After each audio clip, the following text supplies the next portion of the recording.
Hello hi అండి, మరొక వ్లాగ్తో నేనైతే మీ ముందుకు వచ్చేసాను. నచ్చితే వీడియోని లైక్ చేయండి, లేకపోతే ఇక్కడే స్కిప్ చేసేయండి.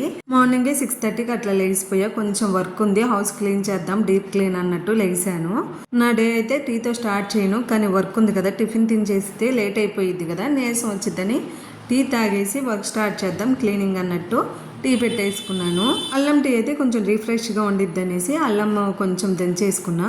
అల్లం అయితే నేను ఇట్లాగా శుభ్రంగా కడిగేసుకొని ఆరబెట్టి ఇట్లా ప్లాస్టిక్ డబ్బాలో స్టోర్ చేసుకుంటానండి. పీసెస్ చేసుకొని అప్పుడు ఎన్ని రోజులైనా అల్లం అస్సలు పాడవదండి, ఫ్రెష్గానే ఉంటుంది. మీకు ఎవరికైనా ఈ టిప్ యూజ్ అయితే ఫాలో అవ్వండి. ఈ లోపు నైట్ వాష్ చేసిన గిన్నెలు ఉంటే అవన్నీ సర్దేసుకున్నాను.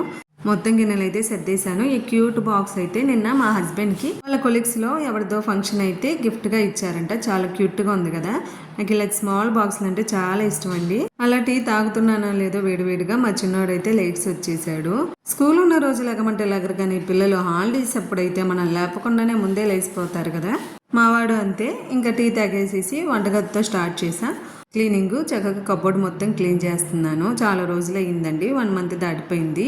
ఇంకా మొత్తం తుడిచేసి పేపర్స్ వేసేస్తున్నాను. నేనైతే న్యూస్ పేపర్సే యూజ్ చేస్తానండి అలమల్లో. మా బుడ్డోడు కూడా ఒక చెయ్యి అందించేశాడు, నాకు హెల్ప్ చేస్తాడండి బాగా అన్ని విషయాల్లో. ఫైనల్గా ఒకవైపు అంతా ఇలా సర్దేశానండి, చూపిస్తాను చూసేయండి. మొత్తం ఒకేసారి కాకుండా ఒక్కొక్క రూమ్ ఒక్కొక్కసారి పెట్టుకుంటే మనము ఇంట్రెస్ట్గా ఓపిక్గా సర్దుకోవచ్చు నీట్గా. తర్వాత కిటికీలు ఇవన్నీ కూడా తుడిచేసుకున్నా. బ్లాగ్ కంటిన్యూ చేద్దామంటే 9:30కి అయితే కరెంటు పోయింది. అప్పటికే మార్నింగే స్టార్ట్ చేద్దాం అన్నట్టు లేచినా లేట్ అయిపోయిందండి.